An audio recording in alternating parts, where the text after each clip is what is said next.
Sebagaimana yang diberikan oleh undang-undang, bahwasanya klien kami Galih diberi waktu 7 hari untuk menyatakan apakah dia menolak, menerima ataupun keberatan atas putusan.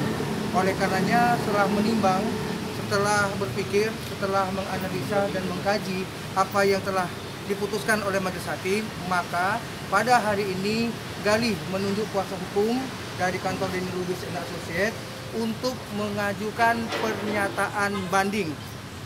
Pernyataan banding telah kami lakukan hari ini, pertanggal hari ini. Karena apa? Karena pertama beliau merasa tidak melakukan apa yang dimaksud oleh pengadilan. Bahwasanya pengadilan menyatakan secara sah dan meyakinkan. Karena dia sampai sekarang merasa tidak pernah melakukan perbuatan tidak pidana yang dimaksud.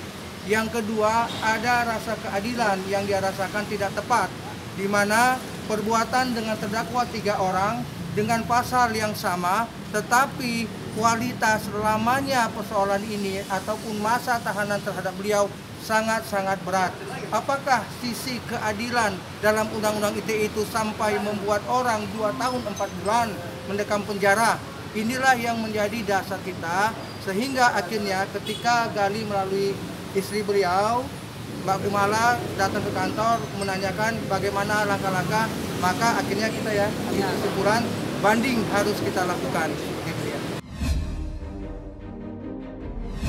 Ya dasarnya kan sekarang satu, karena pada saat di tempat kejadian aku juga ada, dan situ kan kita sudah jelaskan bahwa Galih sendiri sebagai narasumber. Tiba-tiba kan masa tuntutannya juga lebih jauh malah dari Pablo gitu kan. Kedua juga rasa kemanusiaan ya. Karena kalau orang nggak bersalah dituduh bersalah kan udah pasti tidak adil gitu. Jadi aku berpikir kayaknya untuk ini kesempatan ini harus aku untuk banding gitu. Jadi saat ini aku mengganti tim kuasa hukum yang kemarin. Sekarang aku pakai kuasa hukum Pak Denny Lubis untuk banding. Kenapa mengganti? Ya karena dengan kuasa hukum yang kemarin sepertinya tidak fokus menangani kasus ini, jadi banyak hal-hal yang mungkin aku nggak bisa sampaikan, yang intinya sih aku kecewa ya. Kali terakhir udah 3 bulan lalu. 3 bulan lalu, karena kan memang kemarin 3 bulan lalu kita sempat miskomunikasi dan aku memang tidak terlalu fokus untuk dalam kasus ini. Jadi ketika kemarin membaca pledoi, terus aku pelajarin semua, ternyata banyak hal-hal yang tidak mengangkat pembelaan untuk Galih gitu. Jadi kali ini ada kesempatan dan udah aku langsung ganti kuasa hukum, karena memang kuasa hukum yang sebelumnya juga memang sampai saat pengadilan aja. Jadi ketika untuk banding memang itu hak klien untuk mengganti kuasa hukum yang baru. Dan semoga bandingnya diterima sehingga ada rasa keadilan di situ, dan tuntutan Galih juga pastinya berkurang dari yang saat ini dituntut oleh hakim 2 tahun 4 bulan. Kalau bisa sih seringan-ringannya ya, kita maksimal lah ya Bang ya. Nanti akan kita tuangkan dalam memori banding kita, karena putusan baru hari ini jadi, kita terima, kita akan analisa.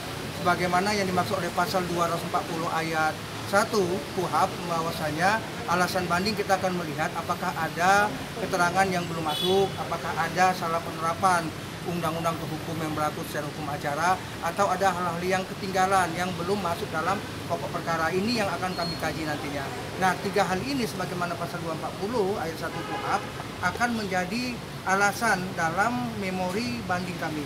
Ya, tentunya pasti itu akan kita temukan unsur-unsur tersebut, sehingga kita mohon kepada nanti majelis banding untuk memutuskan, pertama menolak putusan tingkat 1, yang kedua bisa mengadili sendiri untuk agar diberikan keadilan kepada yang bersangkutan.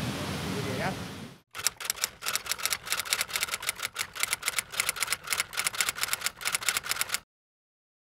Jadi jangan lupa untuk subscribe Cumi Cumi. Ditekan ya tombol lonceng merahnya.